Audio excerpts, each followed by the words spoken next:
series, which I'll plug a little bit more toward the end of today's session as well.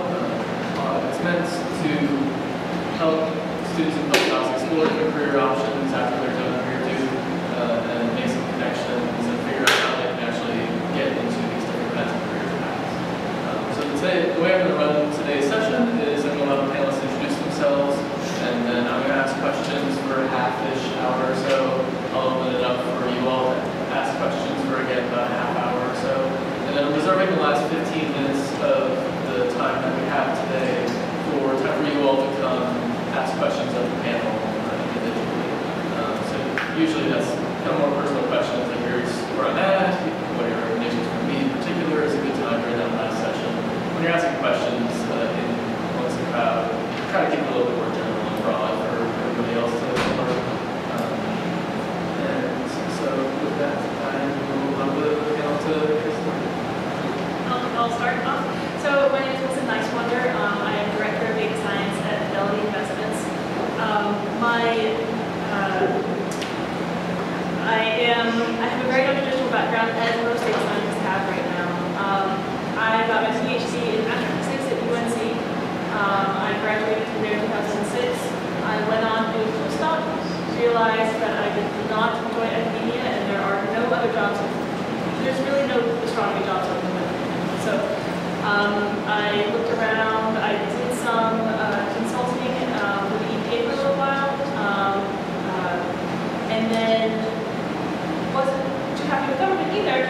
And I realized this was around 2011, and that's when all of this hype around data science and like what was this mysterious thing, and I realized that all of the skills that I had built up in graduate school and in my statistical consulting, I was basically a statistician at that point. I realized that I pretty much had all the skills to be a data scientist, and so I found a position at Fidelity, locally at Fidelity, and I've been there ever since, and I've had a really great time there. So I feel a little strange because I didn't like academia, I didn't like government.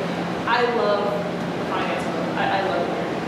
It's a great environment. It's really allowed me to push. My name's Edward May, managing partner at Managing Partners. My background is I spent 5 years in investment banking. Last thing with Lehman Brothers was just with the investment program. Tell people that out loud.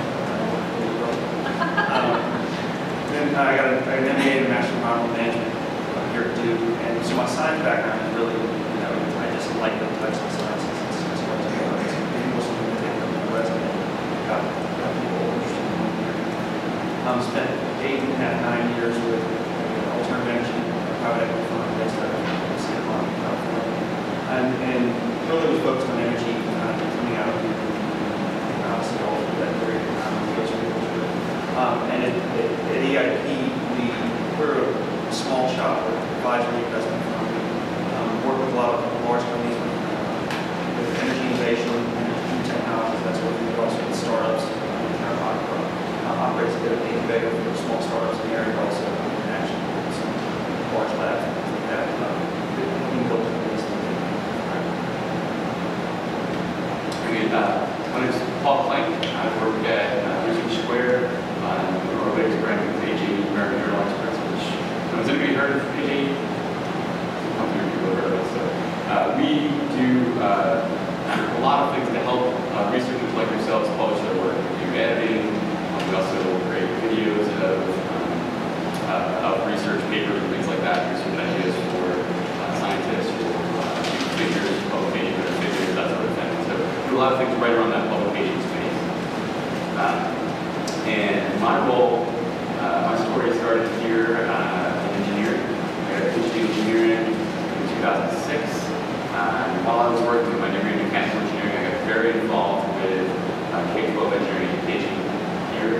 So I was working on a number of grants, and writing some grants, ended up as co-PI and a research scientist here on a grant that we developed and delivered to train after-school providers around the country to teach engineering to kids. We did that for about 5 years on a number of different grants in a number of different ways. And through that, I realized that academia was not the best place for me that were some of the things that I was interested in. And so ended up getting my MBA, and through that trying to find a match between my PhD skills and my MBA skills and my education background. Ended up in this company where I was working on educational programs for researchers, how to publish a paper, how to write a grant, and we were working on creating business at that time, essentially. And through this growing company, which has doubled in size for the last 4 years that I've been there, I joke that I had sort of a rotational program that a lot of large companies do. You graduate in engineering, GE does this, where you kind of go and rotate through a number of functions. I kind of got that at a growing company, really fun. I got a good background to it, where we take the year, marketing, finance, product management, operations, that sort of thing. So I've had roles through all of those areas of our company, and now I find myself in sort of what would be a larger company, financial planning and analysis. So my role in that is to do our financial forecasts. How much revenue are we going to get next year? Where are we going to come from? How are we doing against those forecasts? And I do a lot of work with the marketing team. It's about half my job with the marketing team. Value and return on marketing investment.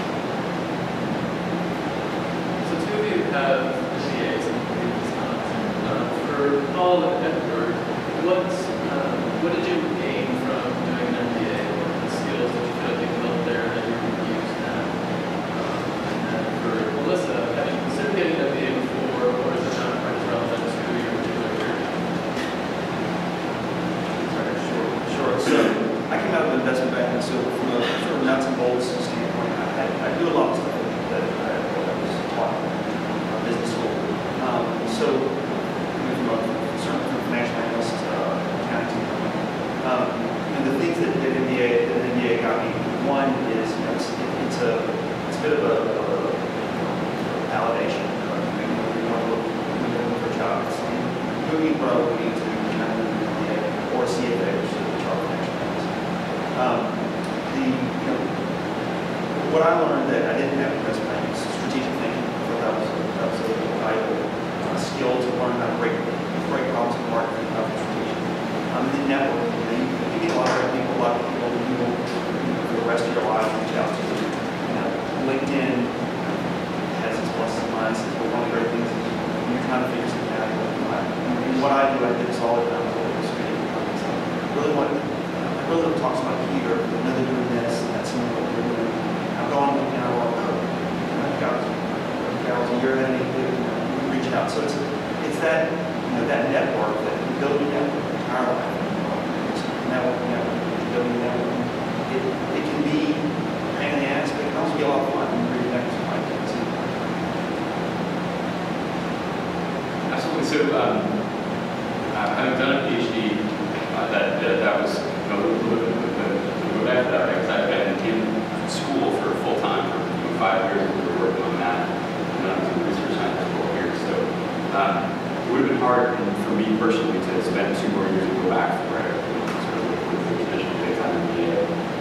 So I was talking a little with some of the people who I look up to, still look up to very much. And the advice I got was, given where I was at that point, the grant that we developed, the organization that we built, some of the things that we were talking about, he said, the advice was, I could probably go and work, find a company, get started, and kind of work through it, probably very similar to the way that it happened.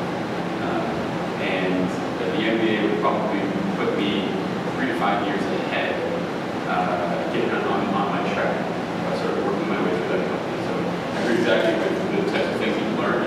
Strategic thinking, one of the big ones. Another one we can talk a little bit about more is, I feel like the career track, the way they teach you to go get a job is kind of surgical. It's like this. And because that's what MBA is, it's trying to get your next job. They're trying to get a job, you're trying to get an internship in the MBA program, or the daytime program, the first month you're there. That was news to me arriving here. I was sort of arriving here. So there's sort of the way you get a job, and then also the other thing that I learned that was crucial to me coming out of a PhD was, it's not, I'm in academia, and then I'm in the business side, or in research, and I move to the business side. The business side of things is actually like a multi-sided cube. There's all these different functions within it. And so understanding what those functions are, and really which one would be a good fit for me, was one of the things that was important to me in the MBA. So I don't think it's crucial. Like I said, that's kind of the advice I got was that it would give me a head start. And I think that's probably true. I have thought about working on MBA, but I've had so much personal success that I haven't felt like I needed it just yet. I do think it might limit me later on down the road as I progress through the company and as I climb my career ladder. Having an MBA would probably be good. It would help me navigate the world of business a little bit better.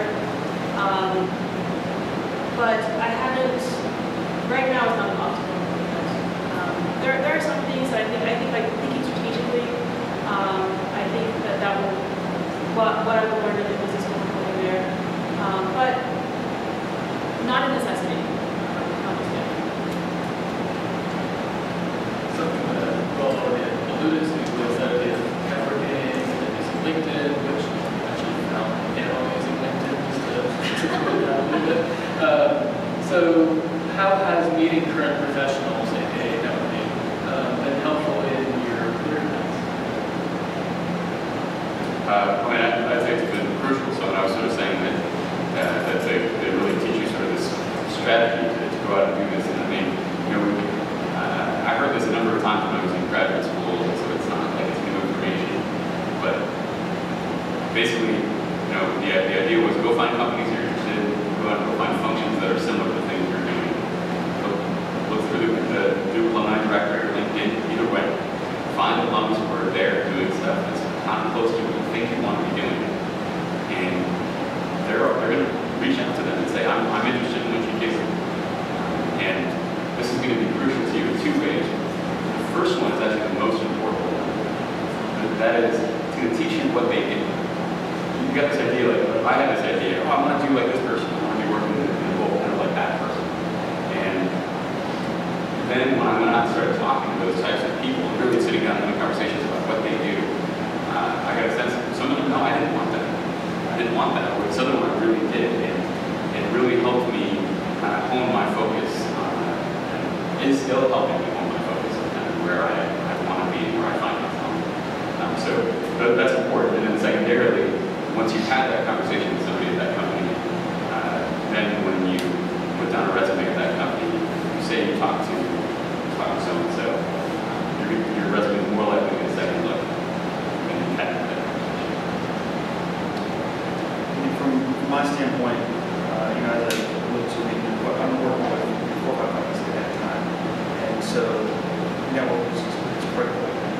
Like I said, the nuisance or the crazy, trying to treat it as fun, but when you're working with a startup, okay, I've invented this, now what? And you got to go out and build that business. A lot of it, I like these breaking rocks. A lot of breaking rocks is okay. Well, you're my customers. I need to go really find these people. I need to go talk to the right people. It's not even just somebody there. I need to go to the right people there. Convince them to buy the product. I need to or form joint venture or do something like that. So that you're constantly having to find the right people, the right institutions to help the business move along. It's just there are a lot of smart people out there, a lot of cool inventions, a lot of great ideas, but until they actually get moving and actually start possibly building a business around it, it's going to be. There's a few facets of networking that affect me in different ways. So, I mean, my current job, I actually didn't get to networking at all. I was a resume on a website, and that's all it was. I had nobody in the company. It was a complete fluke. Since then, I have done a major amount of networking with the local community. And through that, I've helped hire some really amazing talent. I've helped other people grow and get into data science jobs and really succeed in what they want to do. But also, so I know in my company at Fidelity, and I'm sure that this is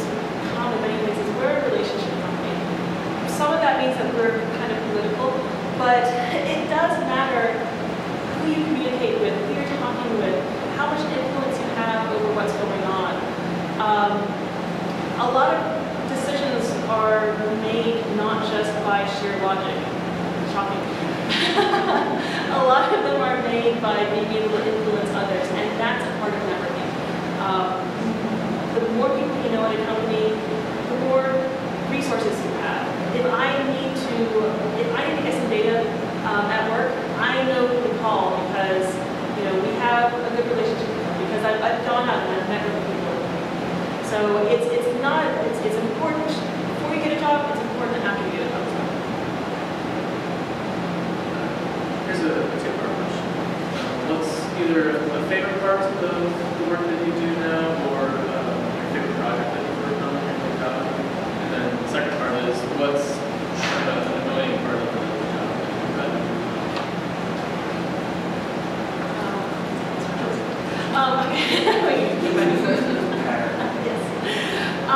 So, gosh, my favorite part of my job is that I'm constantly learning new things. And that's part of, so data science, we're always on the cutting edge of applying new analytical techniques to, in my case, into the business world. And so I love it that I get paid to go out and figure out cool new things and apply cool new things to my work. Specific projects. Right now, I'm working on a project where we're taking employee resumes at Fidelity. So I actually work with people analytics team right now, which is I technically work in HR and I study our employees, hiring the best ones, retention, all that stuff. So my favorite project, most recent favorite project, is taking all of the resumes, unstructured text, translating that into some sort of structured text, and then using a machine learning algorithm to connect all of the characteristics of these people to actual business outcomes. So I'm looking to see what type of personality or what type of resume corresponds to the best customer service rep, something like that. It's cool. The most frustrating thing, I think, is there's a lot of politics. Everybody is trying to come up with the best new idea, and sometimes I'm a team person. I like helping others. I like all of us succeeding together, and that's not the philosophy that is everybody. For myself, it's just when people come to me, I've got this idea that I need to develop, take it there, it's really just one thing that people show up, really we've taken it, we've got the technology, we've got the built the fundamentals of what the value proposition. So I'm saying, looking at saying, I get what you're trying to do, I can see where it's going, and I'd love to go from here to there, trying that's fine. You see, like I said, you see lots of things that are just cool. Wow, that's a really great idea. Shortly thereafter, we're going to start beating the bushes, and that can be the most frustrating part. The least pleasant part is when you create something new, you start something new, you invariably introduce you to people who have not bought it, know what it is, and don't really need it, because they would be business if they needed that product, and they didn't yet. So when you walk into someone's door and say, I have this, I want to sell it to you, they immediately access to it. No thanks. And having to break through that can be very challenging. Tough one, right? So my role is kind of split between kind of like our finance team and our marketing team. But I get to do a lot of what you described with our marketing team. I do a lot of work with, what types of digital data we capture from ad campaigns and things like that. And all the kind of scary stuff around cookies and why you should put your cookies, you totally should. And so I've learned a lot about that. We got rid of an ad agency who was working with us, and then we kind of replicated all their work. That was a big one, that was really fun on that side. And then the biggest sort of part of my job is financial forecasting. When they say, okay, how much are we going to make in 1, 2, 3 years out? We've got a company that's got a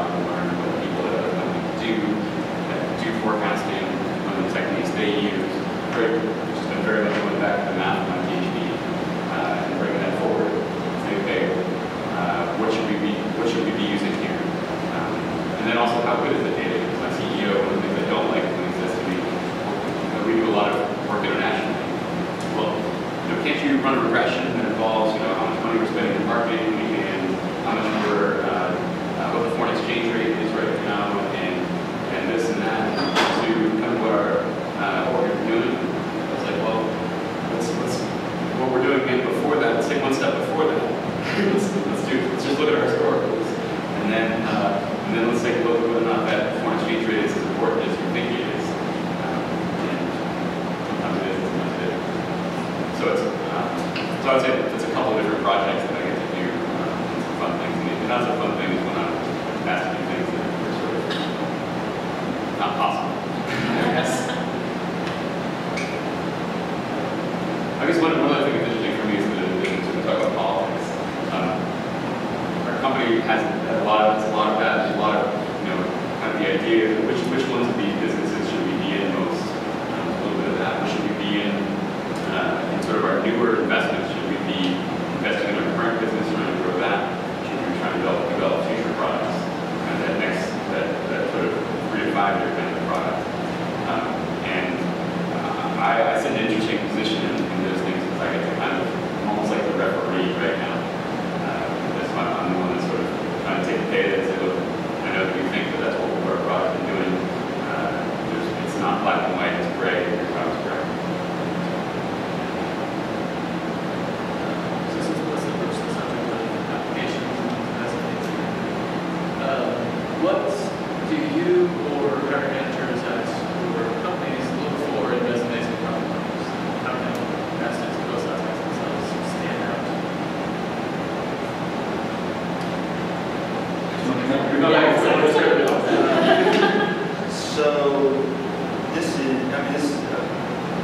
So the company I have right now, like we're small. It is much more haphazard than like it to be. We don't know the luxury. Sometimes we work with ourselves. We don't have the luxury of all vetting process for applicants. When I was in private equity, it was a lot of the same people. So I would say that this can be somewhat unsatisfying answer, but a lot of times it's just being the right person at the right time and standing with them. It's really something you see that they're doing something you really want to be a part of. Just continue this same fun. And what happens is that invariably they're like, we're not hiring. Oh, we're hiring. And we'll take it. Let's go. It is a we cannot spend a lot of time vetting and hiring. If you see somebody and like, I met this person. They seem really capable. I think they'd be a good fit. Or we can spend the next 6 weeks finding the perfect person. They're going to go with that person. It's just not like those kinds of to the extent that you see companies and people doing this really interesting, those people I'm sure are happy to sit down and talk when something actually comes up. And you're needing to look at the top of the list and say,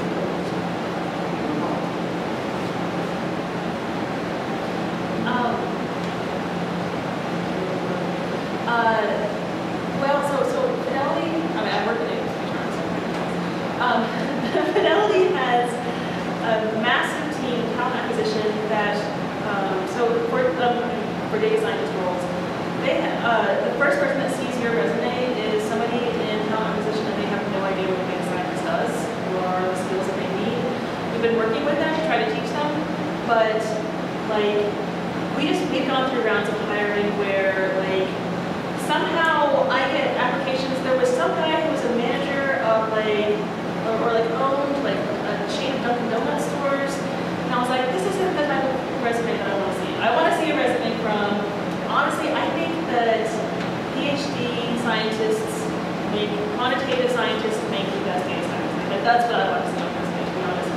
But I also want to see, and I was guilty of this when I first applied to Fidelity, but, or when I first started the application process, Fidelity also was okay. You need to make clear what skills you have and how those skills translate to the job that you're applying for. I don't want to see highly complex jargon about your field because that doesn't translate. And outside of your small little field, nobody cares about that jargon. You need to be able to translate the kind of work that you do, the kind of specific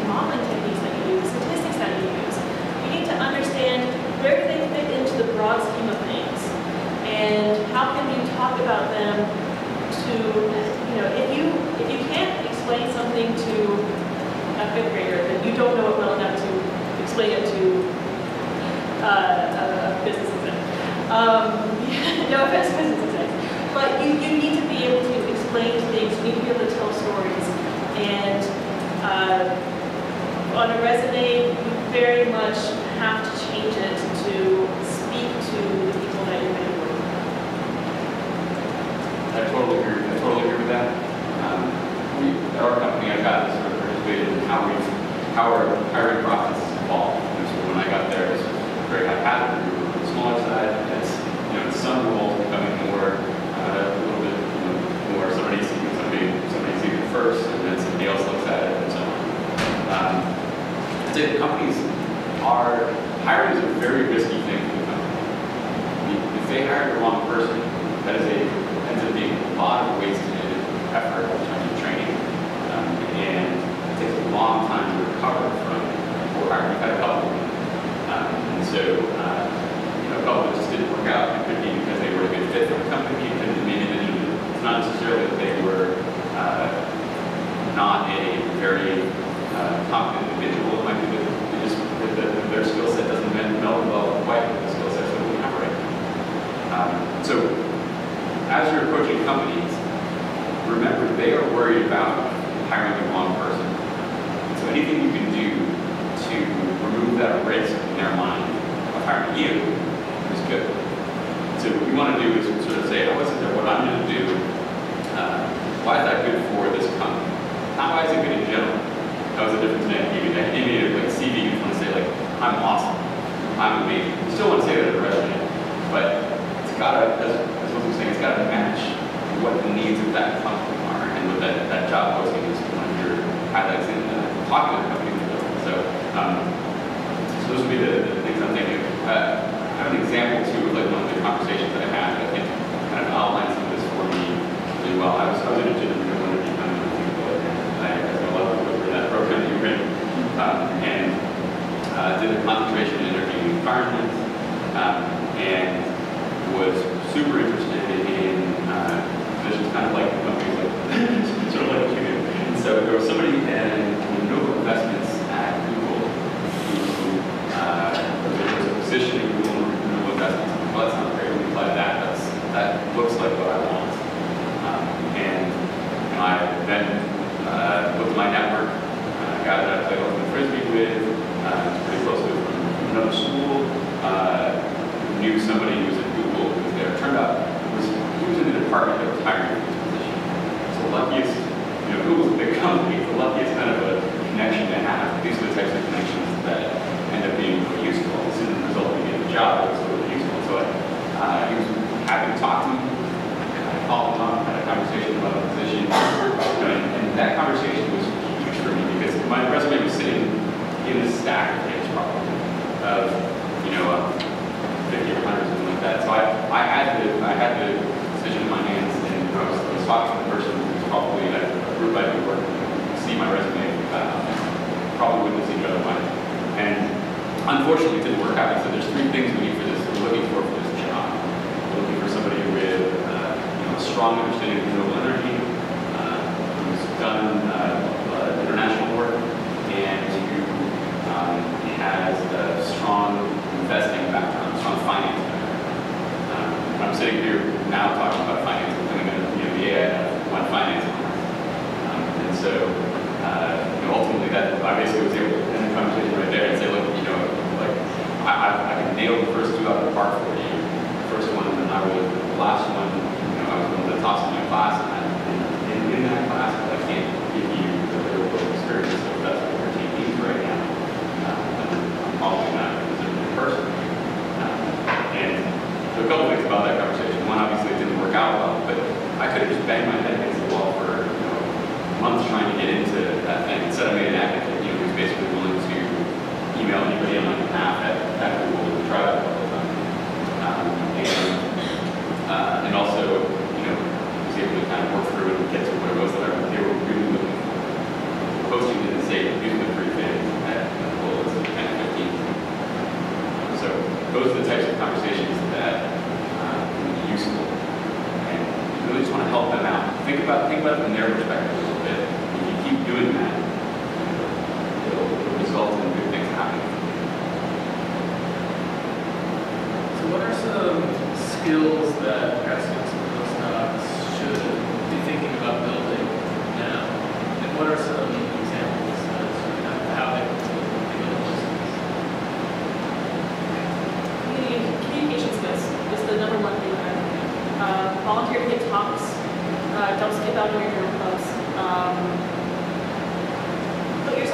there.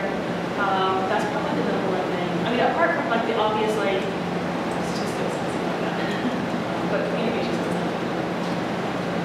That's a good one. I mean, again, sort of thinking about growth more I do. Getting things done to me is a skill, and I know that sounds very simplistic, but like, there's a lot of people who take this away. It's most students don't write it down the last 10-20%. So getting involved is something where you take it from start to finish, and you're showing that you're pushing something along. I think it's something that stands out. It's a skill to realize how that the first 8% maybe the most fun, and then you get there and you go the last 10%. That's a skill. I categorize people at work. People I know that can do stuff, and people that I know are just kind of like, and like when I want to reach out and like really get something done or network, I know people want to. It's huge. I definitely like communication, and the thing about that I would say is, I think in graduate school, in engineering school, talking about my advisor, there was a little bit of an overvaluing of the technology. The first 50%, right? And then that is the first 80%, less than 50%. And the needs of getting that technology in the marketplace are that's what we're doing with the company for the first time. Building the organization that ultimately sells the technology is value of that is as much or more, usually more than the technology itself.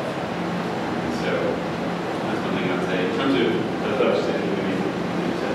in terms of skills, definitely public speaking, and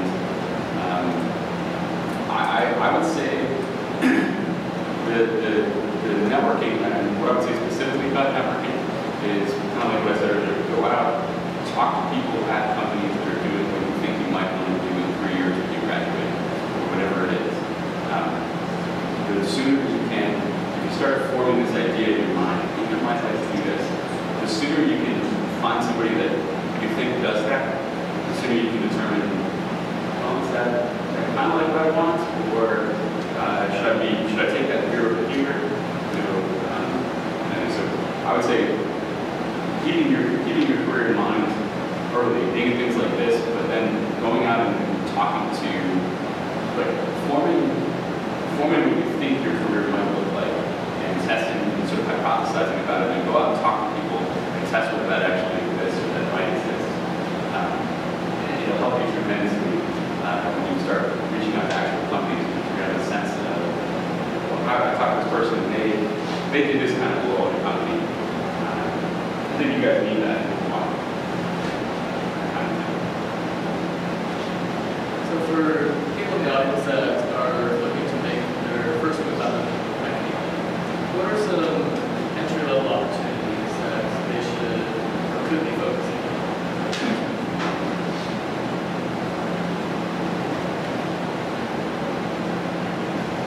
So you're looking at academia from a STEM background.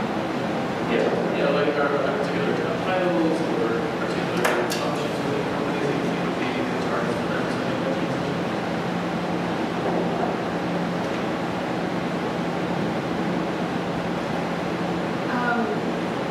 For something like data science, having a PhD typically will qualify you for a job, an entry-level job with a job title in science. If you don't have a PhD, if you're coming out with a master's or something a little bit different, there's two different ways you can go. You can go the business analyst route, and that's more of like an MBA or you're kind of like, you know, the business side, you're a whiz in Excel, you might know some like some like modeling skills, some stats. You can go the business analyst route and then grow into data science. If you're more technical, if you're a developer basically, you go the data engineering route and then go to data science that way. So there's a few different ways to ultimately get to the same goal, depending on your background. So I would say that understanding the sector or the industry of whatever it is you're applying for. So I'll just use energy as an example. So if you're coming out from an energy background,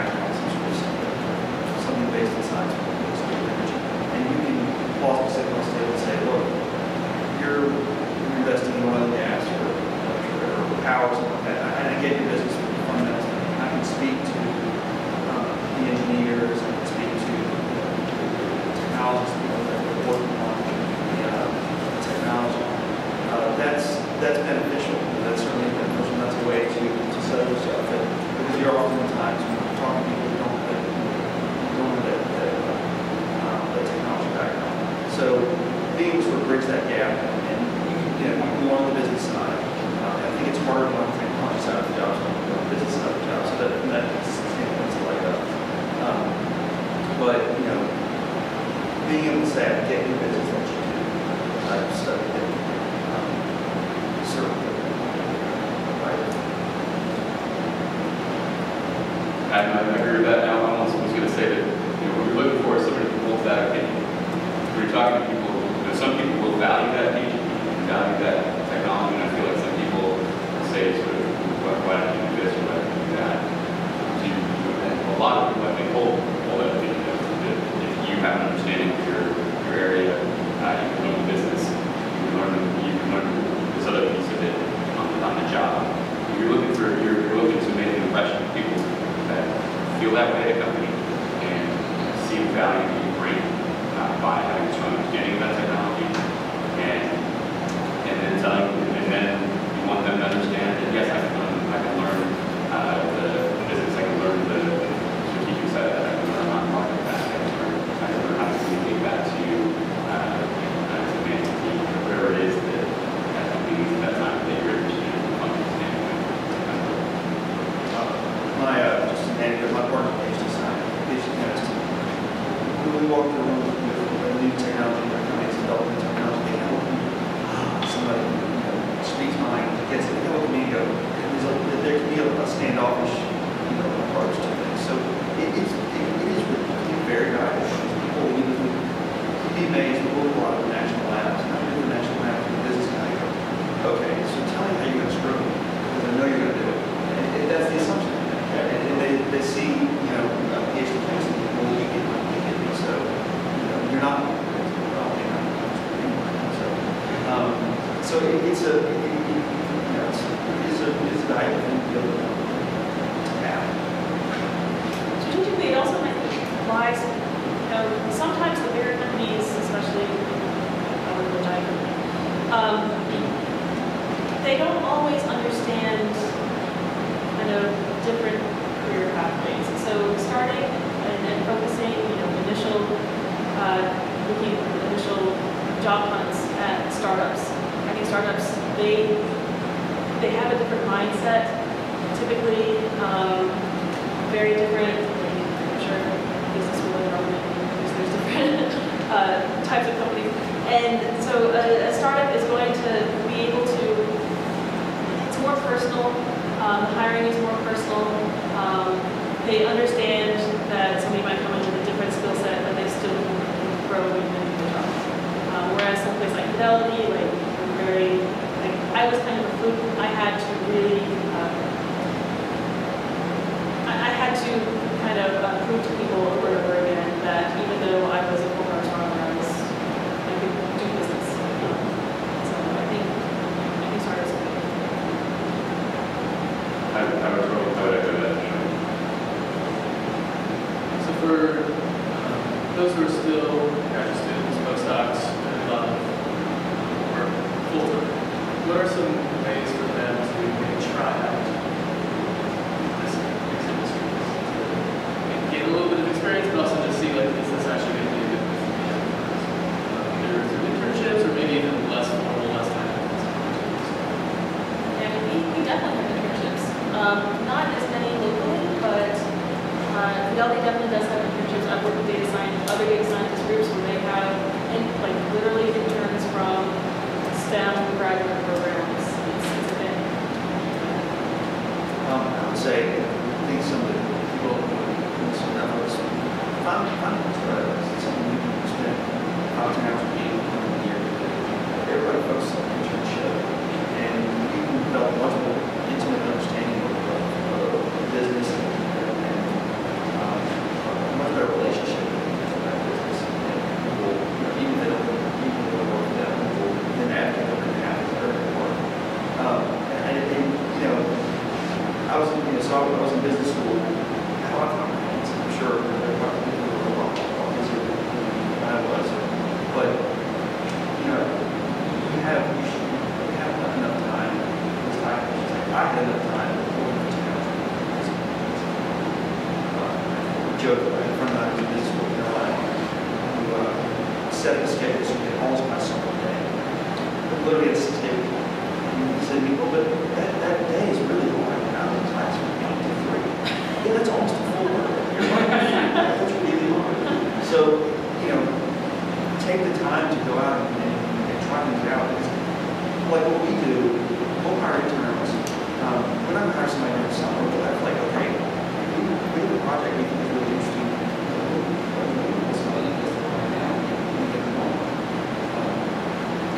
I think it's something that I've tried to push at few at least into promote during your internships.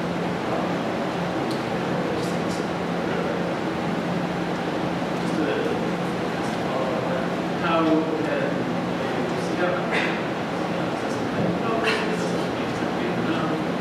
I gotta be honest, like, it's not well done. I mean, we had a specific project that we thought was pretty interesting. And we were looking for somebody to come in and talk to them, hey, this is hey, to help us out. And it got posted into the net, which is and they finally started promoting it. Actually, I reached out to Nicholas as well. And it was just, it seemed like they were so lazy focused on being like something. I just thought that was a shame. Because I know there are a lot of people that would love to. You know, instead of summer internship, it's a 40-hour week job for summer. And it's something that when something you bring in intern, it's like, and anybody who says, sure, the work person will figure something out, don't go work that person. You're going to have a bad experience because they really thought about it like you watch. And so summer, 40-hour summer internships, you know, it's involved, it's a project, there's structure, there's things like that. But, you know, it's something that there's a lot of people I think in the area who would love to say, it's a hell of a lot of that. And that was great. That was a great experience. Doing it. And we can be on the person now as opposed to I need to use that person all it out to live. I think it's a great idea. I was fortunate enough to be able to do that kind of thing when I was at Fidelity stuff. I was in a 7-person company that did sort of water resources and water projects. And they were working on something on water involving irrigation systems. They asked me to come in and begin work. I had a friend that was working there, and so I just started. It was like trying to find out more about that company, so I went in and talked to them. They liked me, wanted to bring me on. I actually used it the other way. At the time, I said, no, I'm not. I was doing one of the working professional programs, so I was at a full-time job at university. And basically, I could have left and taken that job, but I wasn't clear that they wanted me. They were interested in me. I said, look, I use the internship as a way to learn much more about their company, as well as to gain some experience, and ultimately be in a position where I could have taken a job there, but I knew more about the company, knew more that particular position wasn't a good fit for me at the time. And it allowed me to gather that great relationship with people, and then allowed me to have the experience of saying, I've done this project, take that elsewhere in terms of talking to other companies. The other thing I'd say that I did in graduate school is I was involved in things that the university's gotten so much bigger in terms of entrepreneurship now. There's so many different kinds of opportunities around that. Small companies start these things out. But I was involved with some of the ideas that we were working on in my research, both educational and technology side. We were doing a medical device. I went through the effort of getting a patent on medical device, talking through what it might look like doing that in a company kind of situation. Educationally,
hard going to an executive and telling them like, well, no result actually is significant. It's significant. We're actually learning something, but it's about, honestly, I hate saying this, but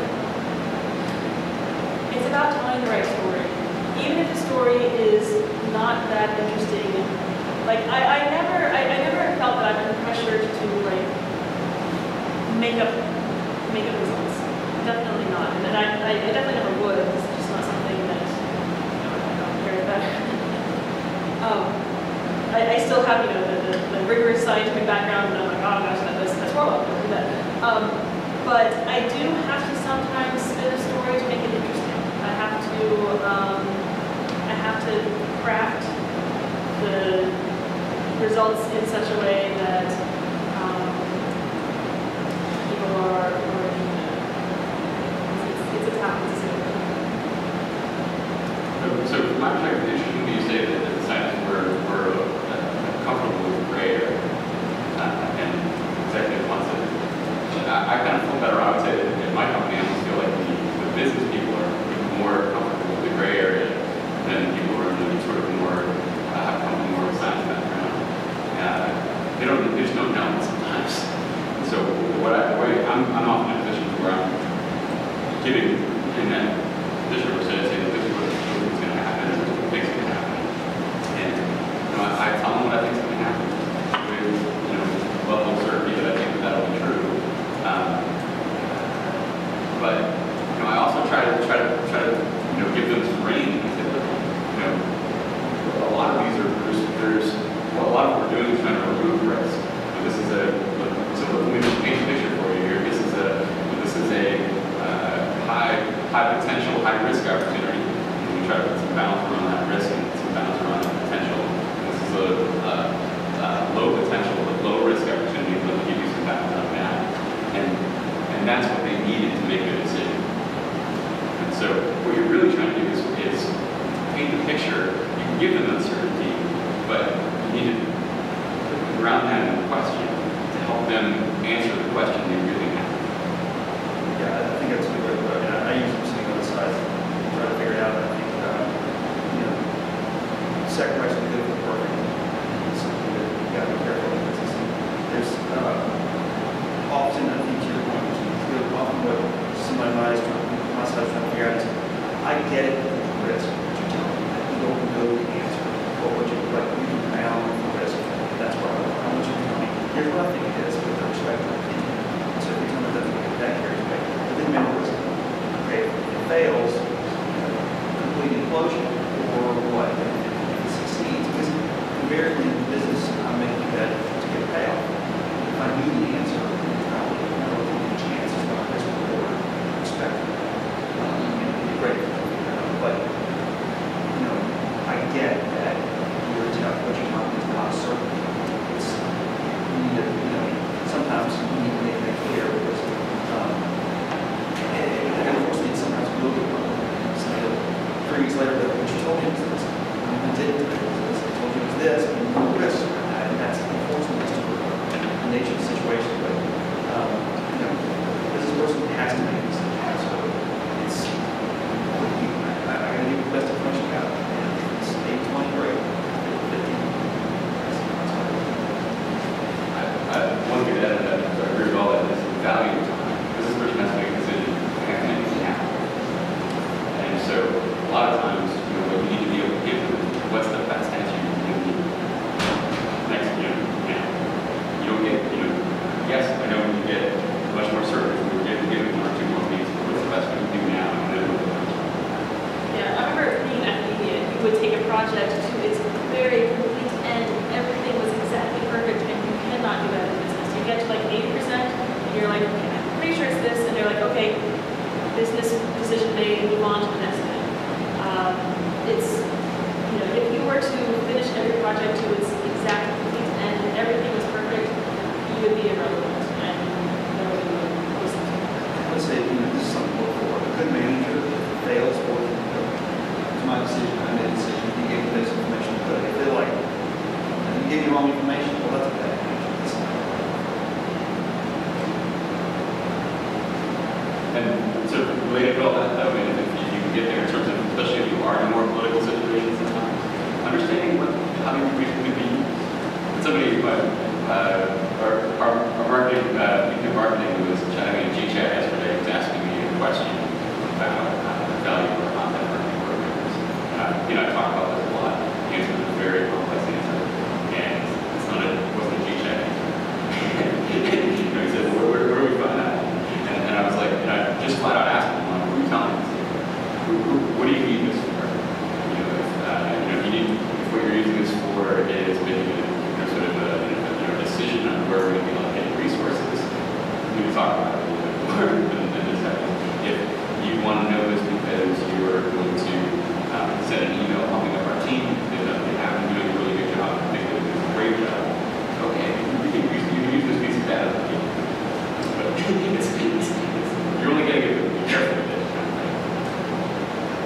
Yeah, because I was so deeply ingrained in astronomy. There's, it's only academia, and there's no. It was a big shock to a lot of people that. But I mean, ultimately, there's so many decisions were in, so many factors went into that decision. Most of them, like personal decisions of where I wanted to live. Some of them, like having more a local flexibility, having better work-life balance. So those were the main factors that went into the decision. But it was definitely hard. And what I have realized is that coming along, like I basically do the same types of analysis. I do cool modeling techniques. I sit in front of a computer every day just as much as I did when I was an astronomer. So not a lot has changed in some ways. I'm using the exact same kind of scientific mindset and techniques. I've just applied it to different disciplines. So it's really not that different than what I used to do. I just completely different environment.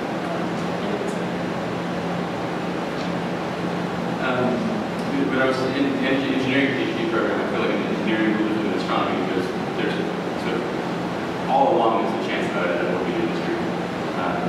So I was considering kind of both paths, and I ended up finding myself on almost a third one working on engineering education for K-12 students, which I really enjoyed, and I almost stayed in academia and used that, and explored what some options would look like with that.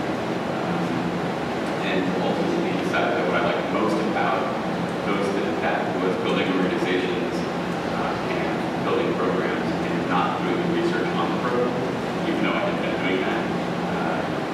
So that was sort of the switch for me, but it was a gradual process for me. And a lot of maybe I'll go back and do this, or maybe I'll step back into that.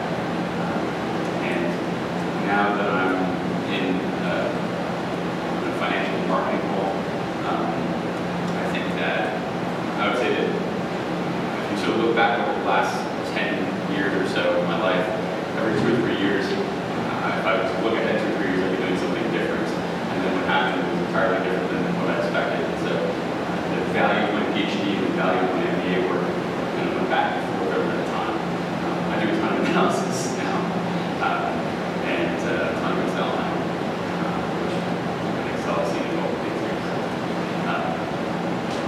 I would say that both of my educational backgrounds have been extremely valuable in getting right now.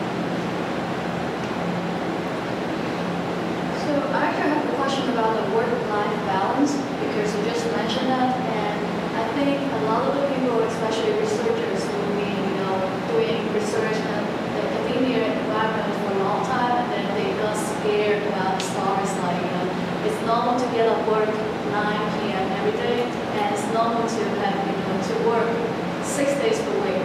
So how do you guys manage that? Because I heard a lot of stories like if you go into like a finance sector, and basically you got to sacrifice a lot of your personal life.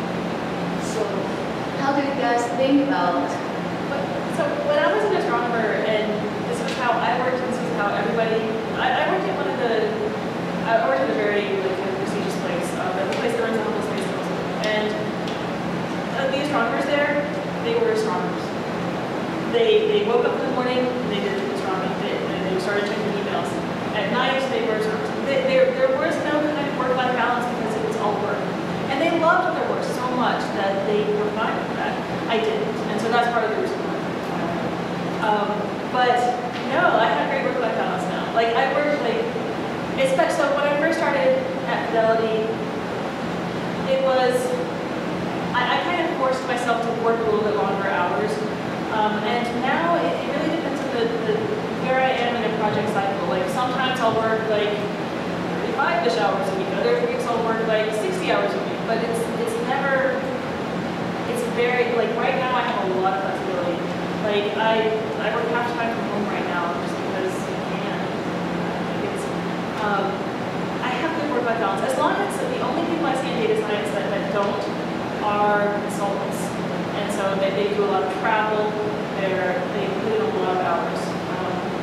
But otherwise, there are no emergencies in data science. I don't have to like come in on the weekends and make sure that the data science is working. Like, so like the servers are working. I don't have to do that. So I think it's great. I think it's and I have 2 young kids too, and sometimes it is difficult, but I think it's very good. I think this industry is very good for balance. Oh, okay. Sorry, I moved on. So at a more established company, so not a startup, but like at Fidelity, where the people I work with, they all have kids, they all have families. Everybody wants to go home at 5. There's nobody that's really pressuring you to stay in later. It's a completely different kind of environment. Yeah, people have kids and families and outside lives. I would say the nature of work has changed so much. In many ways, it's easier to be somewhere else or because of all the devices we now have. But it also means you're always on. This is a problem that we deal with. It's only getting worse. And the different companies deal with it in different ways. Some companies will say, look, we don't expect anybody to change the life from 6 to 9, whatever. Something like there's some ultimatums that you guys do. It's a tough question. I mean, I'm always checking my email, but I can go somewhere for 3 weeks if I want to operate. Now, there's something to say for FaceTime. I don't want to diminish FaceTime. Now that everybody can go out, the fact that there is, it's a polite choice. Call, email, and whatnot. So I think that there's been an emphasis on like, we go work remotely, everything's great. And certainly after the session, there was that feeling. Anybody can work anywhere and start a business in any shape or form.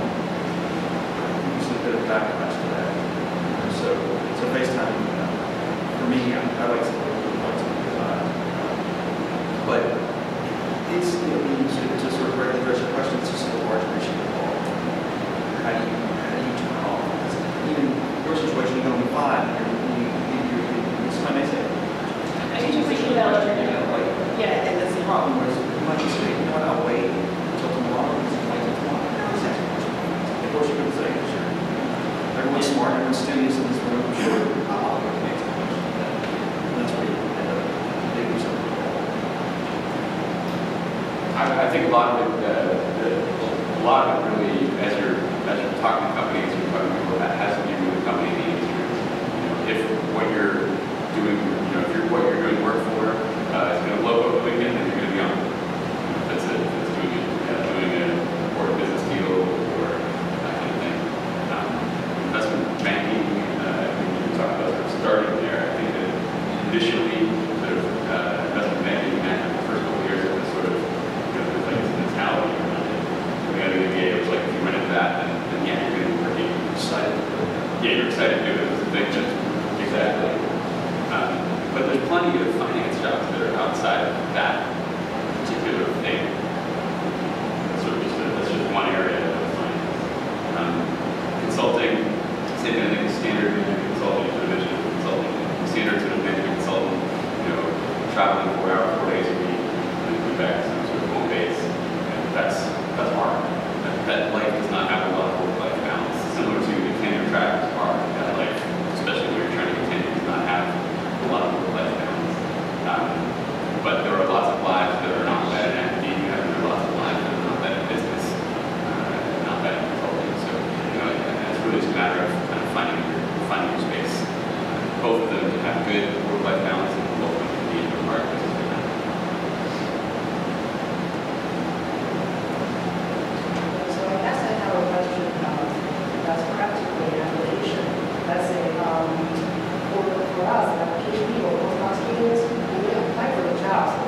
think that's true. I think this idea of being overqualified for some and underqualified for others, especially if you're sort of looking at roles, you're going to kind of feel that.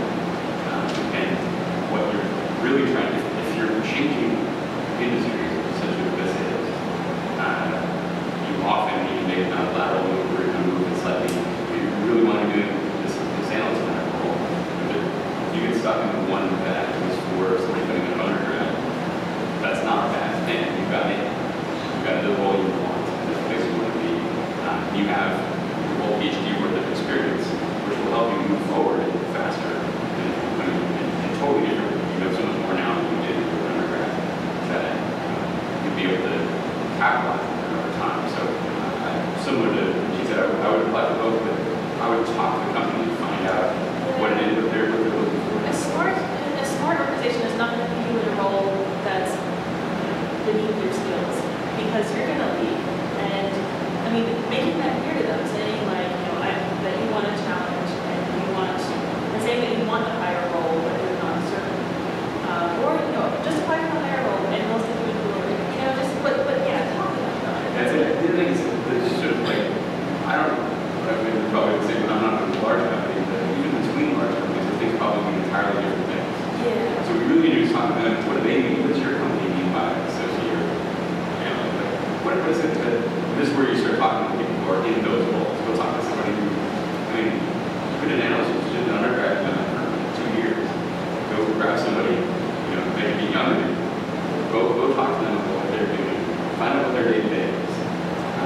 And then, that's what I want. That's good for me. Or if you're day say, my boss's day-to-day is more like this, they do these types of things. And then I can do those things. Then when you go talk to your client, you know what it is that the two roles entail beyond the one-page posting. And it just, the one-page posting is often like, yes, totally. So don't think that like, I don't have one of these yet. I mean, that's, people are larding on as much, I want somebody that's a snappy dresser, or I want somebody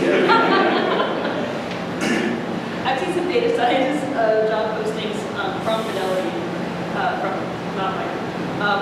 Literally, like, this person that they want does not exist, and if they did exist, they would be a professor somewhere. Like, there's it's a laundry list and don't do anything. Let them decide. I have a question, and this is Frank, so you're director of data science. Can you explain sort of your responsibilities and how that's different than, say, some of those job titles as data scientists? I think what it means for me is that I'm not just, so I do the data science work, like I'm hands-on, I do stuff, but I also direct projects. I used to have reports, but then I moved to a different group, so I don't have any direct reports, but I have kind of dotted line people that I basically am kind of a analytics project manager, which sounds really kind of horrible, but what it means is that I flesh out the analytics project, I piece out the work, I know, I plan it, and I know what it's going to look like from beginning to end, and then I'm able to parse that work out. So that's kind of what it is. So I direct projects and don't just do. Can I ask a follow-up to that? What was your initial position when you started with Fidelity? Principal data scientist. And then director of data science. It's just one is muscle. Yeah. So I mean, like I said, every company is going to have kind of different levels. Like at Fidelity, it's like associate, nothing, senior, principal, director, VP.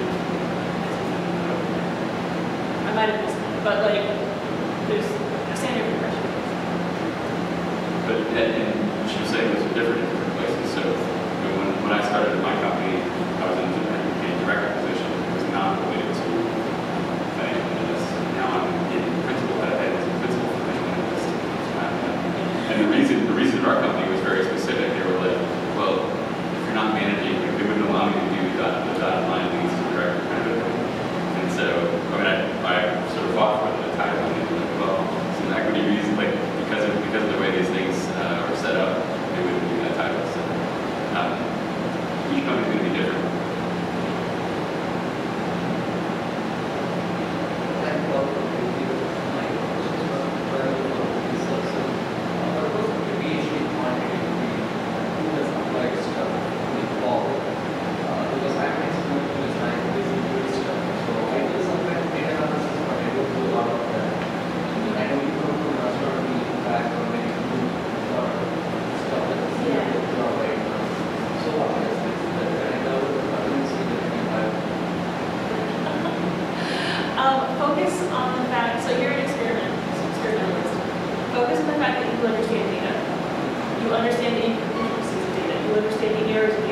understand metadata. You understand how to clean up data. You fundamentally understand data. I imagine, do you use language like, map? Data analysis. Okay. So the next one will look at Python, right? Most analyzing social media data. So that's my side for the project. Yeah. So my concept does not directly involve laboratory. I actually brainstorm when I measure things. Right. So there are some, I mean, yeah, it's hard because statistics is so fundamental to being part of the data scientist. So if you don't, if you're, and so when I was at the EPA, so sorry, during my grad career, I did a lot of machine learning. I didn't get a really strong basis in statistics, but I got that when I was working at the EPA. My boss was a stodgy old cobweb statistician, and he like drilled me into my head. And so that's part of how I got to where I am. If you don't have that, it is hard. But yeah, learning stuff on the side. Although you don't know how many people do like Coursera classes, and it's great. But you're an education program. You have your own projects, and you can also be a little bit more self-directed. Like I know you're working in MATLAB now, and there are some data science groups that work in MATLAB that are very rare. Could you do some analysis directly related to your project, to your PhD in Python? Like just kind of showing that it's not just a passive to one side. You are directly doing real